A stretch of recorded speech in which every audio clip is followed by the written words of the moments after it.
우리는 7월 첫 주부터 교회란 무엇인가 하는 질문으로 후반기 설교를 시작했습니다. 교회란 거룩한 공동체요, 세상과는 구별된 공동체라, 이렇게 우리가 정리해봤고요. 또 우리 강림교회는 그러면 세상과 무엇이 다른 교회인가? 또 우리 강림교회는 우리 다른 교회와 어떤 점에서 구별되는가? 이런 질문으로 우리 교회의 정체성을 정리해봤습니다. 우리 교회는 하나님이 기뻐하는 교회, 단단한 영양식을 추구하는 교회가 되자, 이런 식으로 정리했고요. 오늘은 교회는 무엇을 말하는 공동체인가 하는 점을 생각해 보려고 합니다. 교회에서는 무엇을 설교하고 무엇을 배우고 무엇을 선포하는가? 교회는 무엇보다도 하나님을 말하는 공동체입니다. 사람들은 우리가 살아가는 이 사회가 어떤 사회인지 알고 싶어 합니다. 우리 사회에서 어떤 일이 일어나고 있는가를 듣고 싶어 합니다. 지금도 우리가 듣고 싶어하는 흥미진진한 일들이 우리 사회에 많이 일어납니다. 특히 이틀 전에 있었던 일본의 본격화된 경제 침략에 대한 사건은 우리 모두의 관심을 갖기에 충분합니다. 저도 지난주에 이어서 오늘도 일본 경제 침략에 대해서 설교할까 생각해 봤지만요, 지난주 설교로 충분했다라고 보기 때문에 이럴 때일수록 일본의 경제 침략에 너무 요란 떨지 말고 차분하고 의연하게 대처할 필요가 있습니다. 이런 관점에서 저는 몇 주 동안 하나님 이야기의 중심이 되는 교리 설교를 해보려고 합니다. 이 교리 설교는 매우 딱딱하고 참 재미없는 설교입니다. 또 교회에 좀 오래 다니신 분들은 언젠가 누군가에게 들어본 적이 있는 매우 지루한 설교가 될 수도 있습니다. 하지만 하나님에 대한 이해를 체계적으로 정리하는 공부는 반복하고 반복해서 훈련해야 합니다. 그래야만 우리 신앙의 뿌리가 깊이 내리게 됩니다. 우리 교회는 단단한 영양식을 먹는 교회가 되자, 그렇게 정리해 봤으니까는요, 좀 지루할 수도 있고 좀 딱딱할 수도 있는 재미없는 교리 설교이지만 꼭 필요한 설교입니다. 그래서 몇 주 동안 하나님 이야기가 중심이 된 이 교리 설교를 가지고 우리 함께 은혜를 나눠봅니다. 먼저 오늘 본문은요, 모세가 하나님을 처음 만나는 장면입니다. 이 장면을 하나님 편에서 기록했다고 한다면 하나님이 모세에게 계시하셨다, 계시라는 단어를 씁니다. 하나님 모세에게 나타났다, 이 말이죠. 계시하셨다는 말은요. 근데 이제 모세 편에서 쓴다고 한다면 모세가 하나님을 깨달았다. 동양적 표현 방식으로는 모세가 득도했다, 이렇게 표현할 수가 있습니다. 모세가 만난 하나님을 성경은 이렇게 설명합니다. 떨기에 불이 붙어서, 떨기는 덤불인데 불이 붙어서 타고 있었는데 희한하게도 불이 붙은 떨기는 불에 타 사라지지 않았다. 이 장면을 이상하게 생각한 모세는 그 모습을 보려고 가까이 갔다가 주님의 음성을 듣습니다. 모세야, 모세야. 주님이 모세를 간절히 부르시는 음성입니다. 주님은 모세를 통해서 이스라엘 백성들을 이집트의 노예에서 해방시키라는 사명을 주셨습니다. 모세는 하나님의 음성을 듣고 자신이 무엇을 해야 하는지를 깨닫습니다. 그리고 난 후 모세는 하나님께 질문합니다. 하나님, 당신의 이름이 뭡니까? 이스라엘 백성들이 너를 보낸 하나님이 누구냐고 물으면 이름이라도 대답해야 할 때인데 하나님의 이름 좀 가르쳐 주세요, 그런 거예요. 갑자기 이름을 묻는 모세의 질문에 하나님이 대단히 당황했을 겁니다. 여러분, 이름은 상대방이 불러주는 호칭입니다. 하나님은 절대자 하나님이십니다. 절대자와 상대가 되어서 절대자의 이름을 부를 수 있는 존재는 없는 거죠. 그래서 사실 하나님은 누구에게도 불려본 적이 없기에 이름이 없습니다. 누가 하나님의 이름을 지어줍니까? 그래서 이름이 무엇이냐라고 묻는 모세에게 하나님은 분명히 당황합니다. 그래도 얘가 물었으니까 대답을 해야 되잖아요. 그 대답을 하는데 하나님이 어떻게 대답하냐 그러면 나는 곧 나다, 이렇게 돼요. 이름치고는 좀 어색하죠. 나는 곧 나다, 그 이름이었네. 그런 이름도 있나요? 그래서 개역 성경에는 잘 요약해가지고 나는 스스로 있는 자이다, 이렇게 말합니다. 이 말이 야훼 혹은 여호와로 번역되는 단어이고, 이 야훼 혹은 여호와로 번역되는 단어의 뜻은 나는 나다, 이런 뜻이에요. 모세가 설명하고 있는 하나님은요, 스스로 존재하는 신입니다. 모세는 자신이 만난 하나님, 자신의 조상들의 하나님, 이스라엘 백성들을 인도하고 보호하시는 하나님은 창세전부터 영원토록 스스로 존재하시는 하나님이시라고 성경을 통해서 설명하고 있습니다. 신이 과연 존재하는가? 이 질문에는요, 세 종류의 사람들이 있습니다. 첫째는요, 무신론자들이 있습니다. 하나님의 존재를 과학적으로 증명할 수가 없고 하나님의 존재를 오감을 통해서도 찾을 수가 없기 때문에 신은 존재하지 않는다, 이렇게 판단하는 사람이 있습니다. 이런 사람을 뭐라고 그러냐 그러면 무신론자다, 신이 없다고 생각하는 사람이다, 무신론자라고 합니다. 두 번째는 이제 이 불가지론자가 있습니다. 하나님이 존재하는지 않는지는 알 수가 없다라고 주장합니다. 하나님이 존재한다는 사실을 과학적으로나 논리적으로 증명할 수가 없습니다. 그런데 하나님이 존재한다는 사실을 과학적으로 증명할 수 없는 것과 동시에 하나님이 존재하지 않는다, 이 사실도 과학적으로나 이론적으로 증명해낼 수가 없습니다.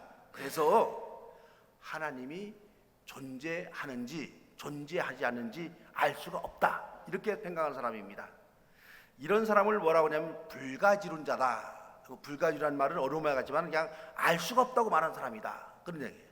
하나님이 존재하는지 존재하지 않는지 모르겠다, 이런 사람을 우리가 불가지론자. 세 번째는 유신론자라고 말합니다. 이 사람들은 신이 존재한다, 이렇게 주장하는 거죠.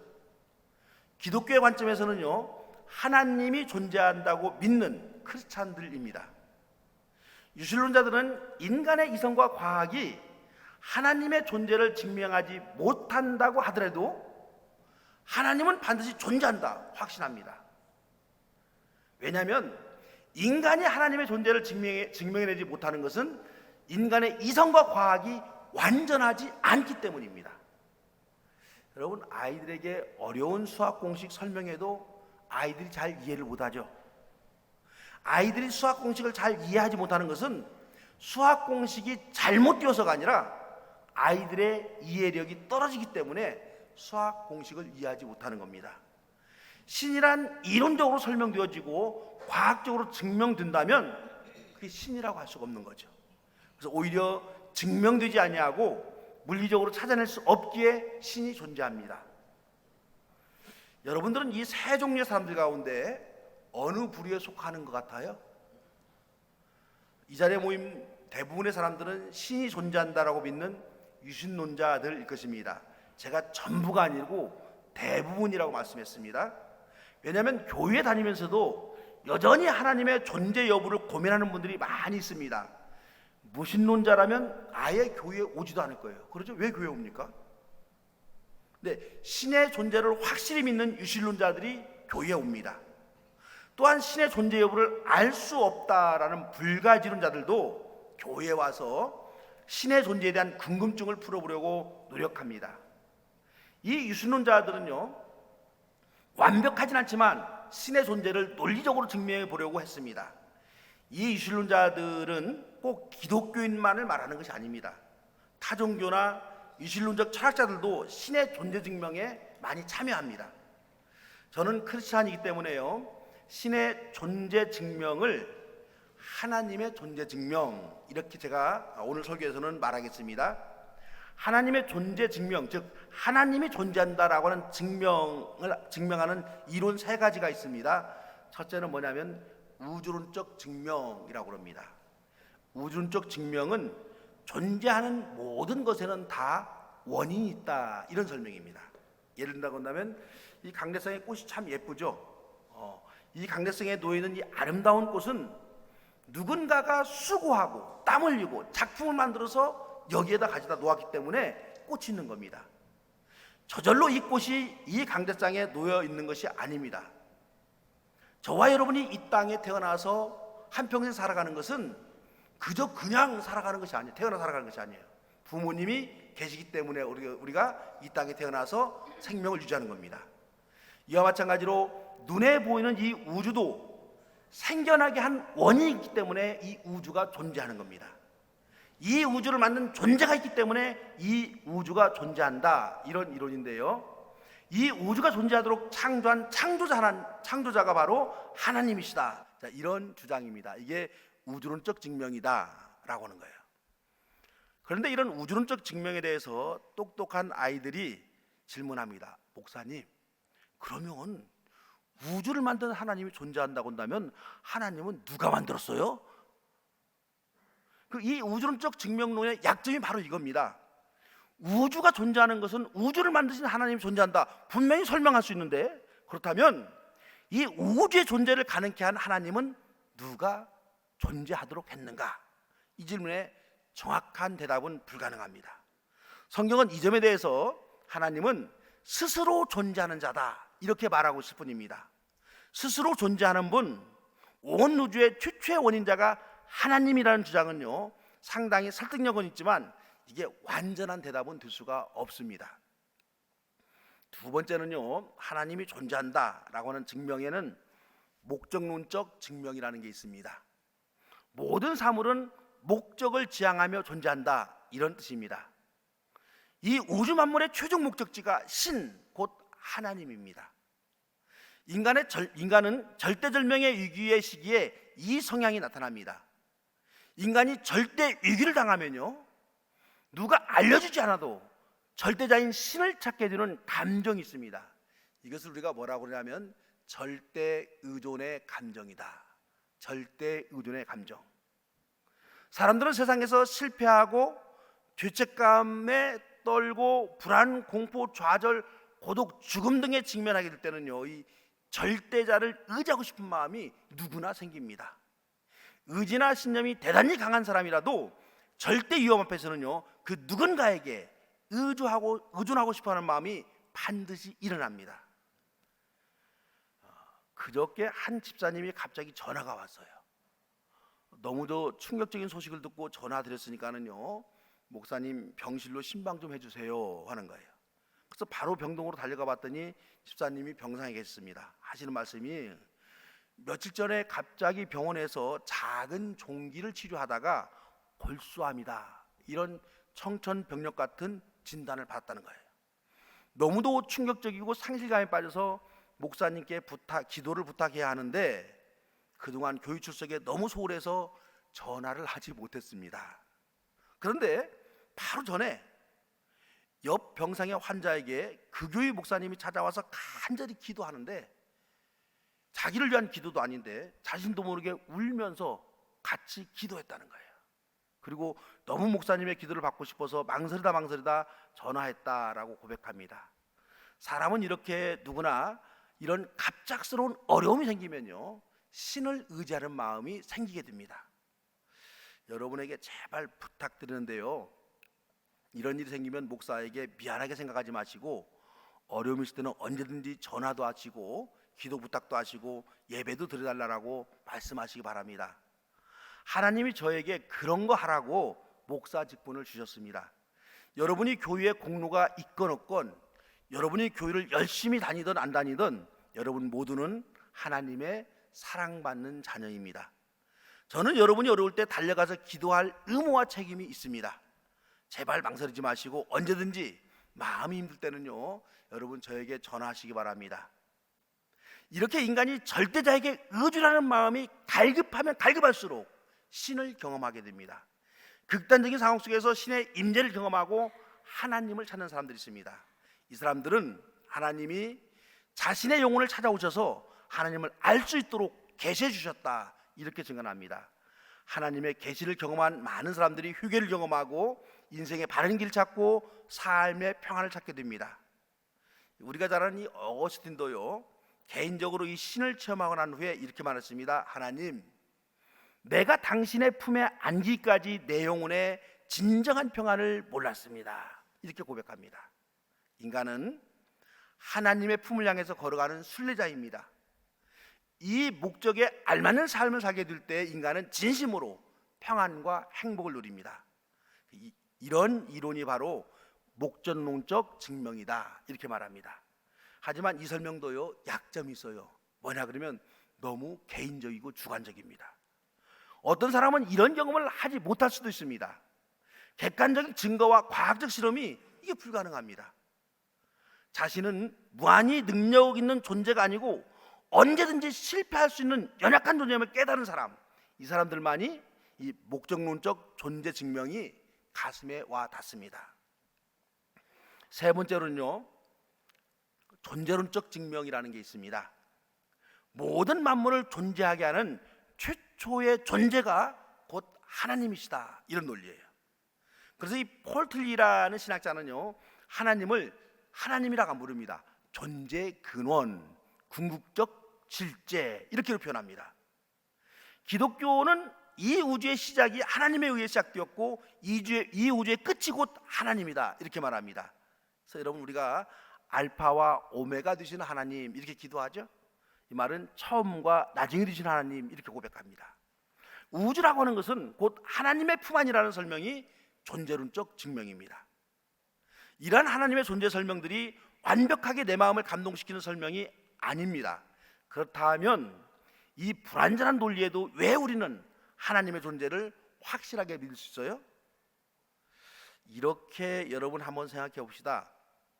현대는 자동차가 생활화된 시대입니다. 하지만요, 자동차 운전을 잘하는 사람에게 자동차의 구조에 대해서 설명해 보라고 하면요, 대다수가 설명하지 못합니다. 여러분, 자동차 부품이 몇 개일까요? 거의 모를 거예요. 조립하는 순서는 어떻게 될까요? 그것도 몰라요. 자동차가 완성되기까지는 몇 명의 인원과 얼마의 기간이 필요할까요? 이런 것도 우리가 잘 알지 못합니다. 그래도 운전자들은 자동차의 생명을 의지하고 쏜사같이 운전을 잘합니다. 이와 같이 하나님의 존재를 완벽하게 설명해내거나 과학적으로 증명하지 못한다 할지라도 우리는 하나님의 존재를 믿고 하나님을 사랑하며 살아갈 수가 있습니다. 여러분, 성경은 하나님의 존재를 알 수 있도록 인도하는 안내서이다. 성경을 통해서 보면 하나님은 자신의 존재를 인간들에게 스스로 나타냄으로써, 즉 계시함으로써 자신의 존재를 알게 하시는 분입니다. 이 계시는 인간들의 집단적인 경험, 개인적인 경험을 통해서 전달됩니다. 그래서 여러분, 신앙이라고 하는 것은요, 전적인 신뢰이고 전적인 모험이다, 이렇게 우리가 말할 수가 있습니다. 그래서 여러분, 이 점이 굉장히 중요한데요, 우리가 하나님을 지식으로 알고 이해하기 때문에 하나님을 믿는 것이 아니에요. 우리가 하나님을 절대로 믿기 때문에, 하나님을 사랑하기 때문에 지식적으로 알려고 씨름하는 겁니다. 예를 들어 본다면, 동네의 한 총각이요, 동네 모든 처녀들에 대해서 다 알려고 노력하지 않습니다. 자신이 사랑하는 한 처녀만을 더 알려고 노력하는 거예요. 저와 여러분이 하나님의 존재를 믿고 하나님을 사랑하기 때문에 이렇게 하나님을 알려고 씨름하는 겁니다. 성경에서 우리가 발견하는 지혜는 하나님과의 관계를 가짐으로 하나님의 존재를 인식하게 되고 하나님을 믿게 됩니다. 성경은 크게 세 가지로 하나님의 존재를 우리에게 증언하고 있는데요, 첫째는 하나님을 창조주 하나님으로 말합니다. 우리는 창조자와 피조물의 관계로 하나님과의 관계를 갖습니다. 하나님이 나를 창조하셨다, 우리가 고백하는 겁니다. 부모님이 나를 낳으셨죠. 우리 부모님은 할머니, 할아버지가 낳으셨고, 이렇게 위로 올라가면 맨 꼭대기에 최초에 누가 있습니까? 아담이 있습니다. 이 최초의 인간인 아담을 하나님이 만드셨다, 이렇게 고백하는 거죠. 그러므로 종교적인 측면에서 하나님이 저와 여러분을 창조하셨다, 이렇게 고백합니다. 이 고백에는 대단한 의미가 담겨 있습니다. 하나님이 나를 태어나게 하셨다, 이 뜻은요, 저와 여러분이 하나님의 작품이다, 이런 뜻이에요. 하나님의 작품. 작품의 세계에서는요, 누구의 작품인가에 따라서 가격이 결정이 됩니다. 저와 여러분은 하나님의 작품입니다. 하나님의 작품인 저와 여러분은 대단히 소중한 존재입니다. 천하에 하나밖에 없는 걸작품이 바로 저와 여러분입니다. 이렇게 우리가 창조주 하나님을 믿고 고백하며 살아갈 때 우리 인생은 대단히 가치 있고 귀중한 인생임을 우리가 알게 됩니다. 두 번째, 성경은요, 구원의 하나님을 말하고 있습니다. 하나님을 구원자 하나님으로 고백합니다. 기독교의 출발은 모든 인간이 죄인이라고 하는 신앙 고백에서 출발합니다. 모든 인간에게는 하나님의 은총이 필요합니다. 그 어떤 사람도 하나님이 도우셔야 영혼과 인생이 평안을 얻을 수가 있습니다. 이렇게 죄인된 저와 여러분을 구원해 주시기 위해서 하나님이 인간이 되셨습니다. 그분이 바로 예수 그리스도이십니다. 저와 여러분의 죄를 구원해 주신 예수님을 하나님으로 믿고 고백하는 사람이 크리스찬입니다. 그래서 구세주 예수 그리스도를 이 땅에 보내주신 구원의 하나님을 경배하며 살아갈 때 우리는 하나님의 존재를 확신하게 됩니다. 마지막으로 성경은 사랑의 하나님이심을 선포합니다. 오늘 신약 본문은요, 하나님은 사랑이십니다. 분명하게 말합니다. 하나님을 알 수 있는 방법, 하나님을 볼 수 있는 방법이 있습니다. 하나님의 존재하심을 확신할 수 있는 그런 방법이 있습니다. 어떻게 가능해요? 사랑하고 살면 됩니다. 여러분, 성경 66권은요 대단히 복잡한 말씀 같습니다만은 사실은 예수님께서 우리에게 아주 쉽게 가르쳐 주셨습니다. 하나님을 사랑하십시오, 이웃을 사랑하십시오. 이것이 인간의 도리이고 근본입니다. 이런 말씀이 성경 66권입니다. 오늘 우리들의 주제로 말한다고 한다면 하나님을 사랑해 보십시오. 살아계신 하나님을 만날 수 있습니다. 이 말이에요. 이웃을 사랑해 보십시오. 살아계신 하나님을 만날 수 있을 것입니다. 이 말이에요. 이렇게 인간은 사랑을 통해서 하나님을 알 수 있다. 성경은 그렇게 선포합니다. 하지만 여러분, 사랑이란 결코 쉬운 것이 아닙니다. 사랑은 희생을 동반하기 때문입니다. 희생 없는 사랑은요, 언어의 유익이고 가식적인 사랑입니다. 사랑하는 사람은 반드시 대가를 치릅니다. 예수님은 인류를 사랑한 대가로 십자가를 지셨습니다. 우리도 이 땅에서 누군가에게 사랑하는 마음, 사랑의 마음을 가지고 살아간다면 크고 작은 대가를 치를 수밖에 없습니다. 그러나 그렇게 사랑의 마음을 가지고 살아가는 사람은 하나님의 존재를 확신하게 되고 하나님을 만나는 그런 기쁨을 얻게 될 것입니다. 이제 우리 정리해 봅시다.